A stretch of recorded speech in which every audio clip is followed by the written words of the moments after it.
আজকের এই বিদায় অনুষ্ঠানের সম্মানীয় বিভাগীয় প্রধান এবং সভাপতি ডক্টর মোহাম্মদ হাবিবুর রহমান স্যার, আমার শ্রদ্ধাভাজন এবং শামীমারা ম্যাডাম বলেছেন যে আমার গায়ক শিক্ষক সত্যিকার অর্থে ম্যাডামকে নিয়ে ডিগ্রি কলেজে পেয়েছি 2000 সময়কালে। ফলে আমার শ্রদ্ধাভাজন শিক্ষক মণ্ডলী, আমার মেইন স্টেক হোল্ডার শিক্ষার্থী যারা আছে, আমি একটা শিক্ষা সফরে গেছিলাম আমাদের হারিয়ানার সাথে। একটু শুনতে ছিল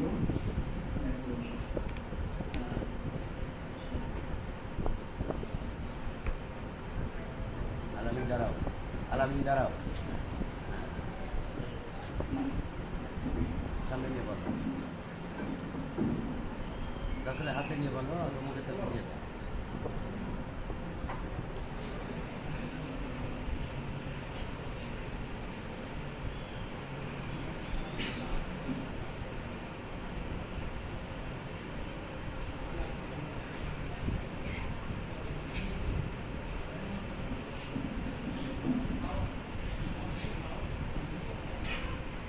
আমাদের সরকারি চাকরির খুব স্বাভাবিক নিয়ম হচ্ছে পদোন্নতি পদায়ন, আমার ক্ষেত্রেও সেটা হয়েছে।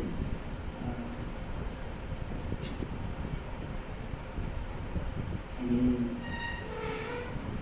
12 তারিখ রাজশাহী কলেজ থেকে অবমুক্ত হই এবং 13 তারিখে শহীদ সরকারি কলেজে যোগদান করি। আমাদের চাকরি খুব স্বাভাবিক নিয়মে হয়েছে। আমি গতদিনও মাস্টার্সের ছেলে মেয়েদের সাথে একটু কথা হয়েছে আমার সহকর্মীদের সঙ্গে। সেদিনে একটা কথা বারেবারেই বলার চেষ্টা করেছি যে সত্যি আমি মন থেকে বলছি যে আমার রাজশাহী কলেজ থেকে পলায়ন হয়ে অন্য জায়গায় চলে গেছি, এটা আমার খুব খারাপ লাগে সেইটা না। এটা বরং আমি যখন রাজশাহী কলেজে 2012 সালে যোগদান করেছি ডিসেম্বরের 15 তারিখ, আমার 2025 সালে পদায়ন করলো। তার মানে আমি যখন 12 বছর বা 12.5 বছর এখানে সুবিধা ভোগ করছি, তখন আমার মতো কোনো সহকর্মী বাংলাদেশের একেবারেই প্রত্যন্ত এলাকায়, যেখানে সুযোগ সুবিধা খুব কম, যেখানে থাকতে কষ্ট হয়, এরকম জায়গাতে চাকরি করছে। ফলে বলা যেতে পারে যে আমি সুবিধা মানে সর্বোচ্চ সুবিধা প্রাপ্ত ব্যক্তিদের একজন, এবং পেনাহালি আমার একজন সহকর্মী দেখা যাচ্ছে বাংলাদেশের কোনো একবারে প্রত্যন্ত এলাকায় তিনি বছরের পর বছর পড়ে আছে। এটা হয়তো আমাদের সরকারিভাবে আমাদের সিস্টেমগুলো দাঁড়ায়নি, এর জন্য এরকমটা হয়েছে। আর ব্যক্তিগতভাবে আমরা সবাই একটু ভালো থাকতে চাই সেই জায়গা থেকে। আমি তোমাদের পরীক্ষা আছে 1টা থেকে, সবাই বেশি দিব না, ডক্টর রেজাউল করিম স্যার আছেন।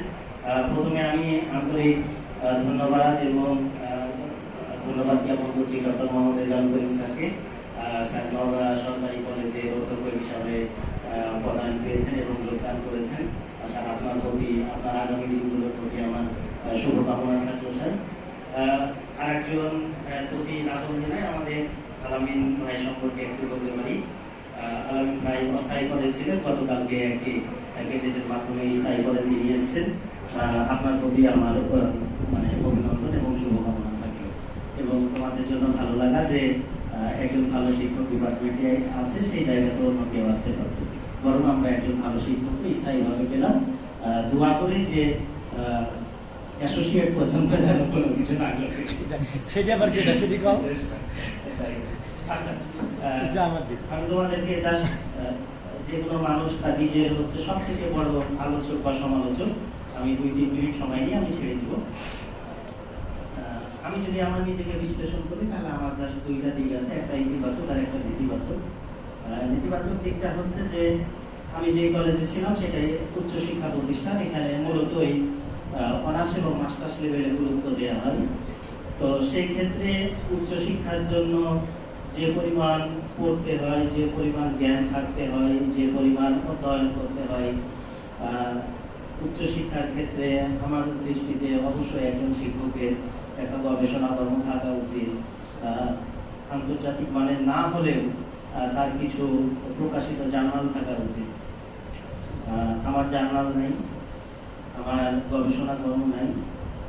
সবসময় পরীক্ষার মানে ক্লাসে যখন এসেছি তখন মনে হয়েছে যে যে পরিমাণ ইনফরমেশন নিয়ে ক্লাসে আসা দরকার সেই পরিমাণ ইনফরমেশন আমি নিয়ে আসতে পারি।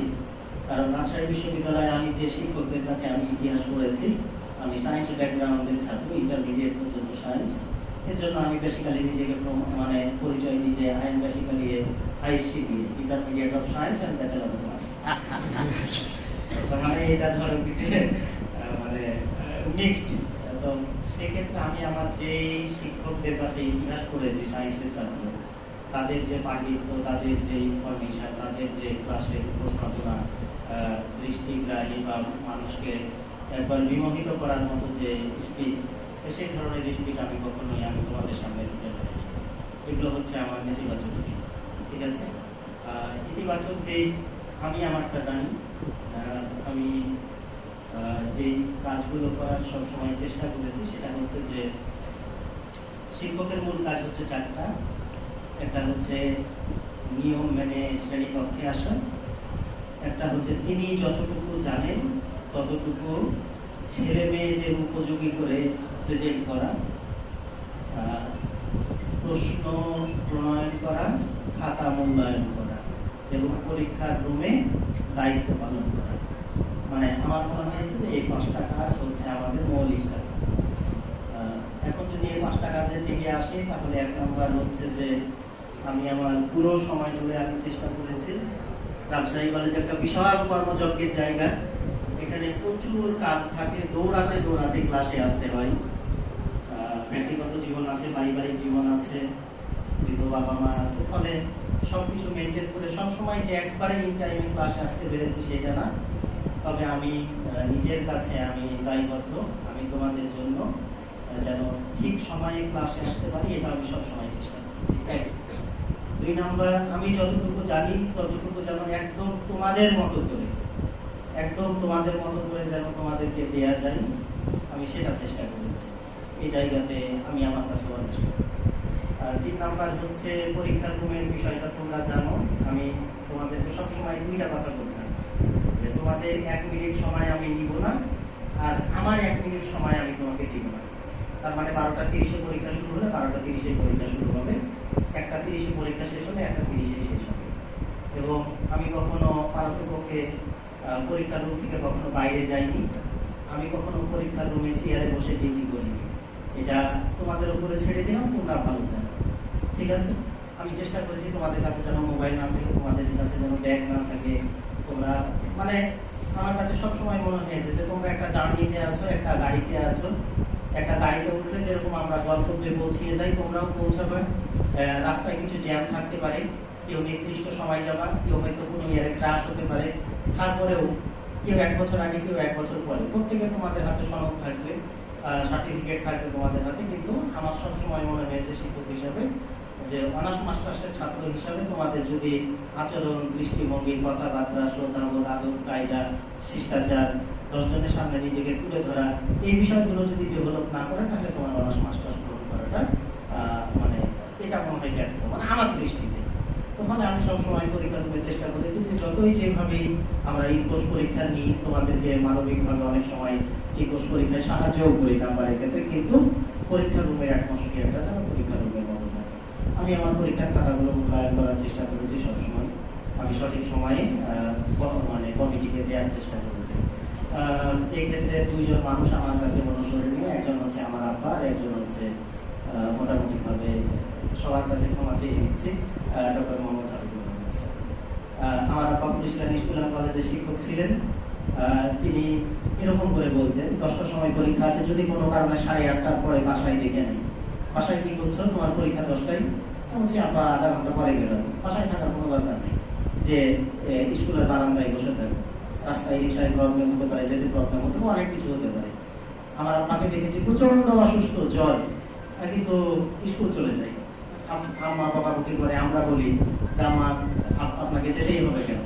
আব্বা তখন বলে যে আমি যদি এর থেকে অসুস্থ হয়ে যাই তখন যদি আমার 10 দিনের ছুটি দরকার হয়, তো এই জন্য আমার আব্বা হচ্ছে প্রথম আলো থেকে পুরস্কারপ্রাপ্ত একজন শিক্ষক, খুব স্বনামধন্য শিক্ষক ছিলেন এবং খুব নিয়মবর্তী মানুষ। মানে ছোট থেকে আমাদের বেড়ে ওঠাটা অনেকটা ওইভাবে।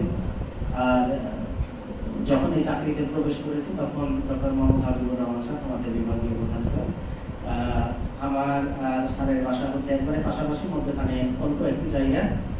স্যারের মোটামুটি অনেকগুলো বোন, অনেকগুলো ভাগনা ভাগ্নি, মোটামুটি একটা এলাকা তৈরি করা যাবে। তো স্যারের যতগুলো ভাগনা আছে অলমোস্ট 2-1টা বাদ দিলে 9-10 জনই আমার বন্ধু। 9-10 জনই আমার বন্ধু, তাদের সাথে চলাফেরা আছে, এখনো নিবিড়ভাবে চলাফেরা করি। মানে খুব ছোট কাল থেকে মামা, হ্যাঁ, তখন থেকে মামা বলি। আমার প্রথম পোস্টিং এ হাবিব স্যার উঠবে, হাবিব মামার অবদান ছিল। আমি 2:45টার সময় রিক্সাতে আসছি, শুধু মামাকে একটা কথা বললাম যে মামা এটা তো আনুষ্ঠানিক জায়গা, তো আপনাকে কি আমি স্যার বলবো না মামা বলবো? রিক্সাতে আসছি, আমার খুব ভালোভাবে মনে আছে। তো হাবিব স্যার শুধু আমাকে বললেন যে তুমি আমাকে মামা বলো, শুধুমাত্র মানে যে জায়গাগুলোতে এটা তোমাকে বলতে হবে না, তুমি জানো যে এখন প্রিন্সিপাল স্যারের সামনে যদি বলো যে হাবিব মামা সামনে আসে, সেটা তো বলা যাবে, তাই না? তো এটা তো বলা যাবে না। আমার ছেলেও যদি এসে বলে যে বাসার আছে নাকি, আমার ছেলে কি কথা বলতে পারে যে আব্বা কোথায়, তাকে সে প্রথমে জিজ্ঞাসাই করতে হবে যে বাসার স্যারের কাছে একটু যাবো। তো হাবিব স্যার অত্যন্ত, তোমরা জানো, নিয়মবর্তী মানুষ। উনি আমাকে কয়েকটা কথা বলেছিলেন, তার মধ্যে একটা হচ্ছে যে তুমি ডিপার্টমেন্টের সব থেকে জুনিয়র, কখনো বসে থেকো না, সিনিয়র স্যারদেরকে সাহায্য করো, আর নিজের ক্যারিয়ার বিল্ড আপ করার জন্য যা যা করার দরকার সেটা করো। তো এর থেকে আর বেশি তোমাদের সাথে বলতে চাই না। আমি চেষ্টা করেছি মানে যতটুকু আমার পক্ষ থেকে তোমাদেরকে দেওয়া যায় ততটুকু দেওয়া। বাদ বাকি বিচারের ভাগটা তোমাদের উপরে, কারণ তোমরাই আসল বিচারক। তোমরা জাস্ট আমার জন্য দোয়া করো। আমার এখান থেকে যাওয়ার পর খারাপ লেগেছে, তার থেকে খারাপ লেগেছে সমাজকর্ম বিভাগে ডক্টর আব্দুর রহমান স্যার মারা গেছেন। স্যার যে এতটা অসুস্থ কখনো জানতামই না। আমার সবসময় মনে হয়েছে যে আমি সুস্থ আছি, ভালো আছি, রাজশাহী কলেজ থেকে মাত্র 1-1.5 কিলোমিটার দূরে আছি। আমার আর একজন প্রাণবন্ত, প্রাণোচ্ছল, খুব ভালো একজন সহকর্মী পৃথিবী ছেড়ে পরপারে চলে গেছে। আল্লাহ আমাকে জীবিত রেখেছেন, ভালো রেখেছেন। আমি সন্তানের সঙ্গে আছি, পরিবারের সঙ্গে আছি, বাবা মাকে দেখতে পাচ্ছি, আলহামদুলিল্লাহ। আল্লাহ তাআলা আমাকে, আমি আল্লাহ তাআলার আশীর্বাদ খুশি মানুষদের রেখেছেন। তো তোমরা আমার জন্য দোয়া করো, আমি যেখানে থাকি সেখানে যেন ভালো থাকি। আর সবার কাছে ইচ্ছাকৃত বা অনিচ্ছাকৃত যে কোনো ভুলের ক্ষমা চেয়ে নিলাম।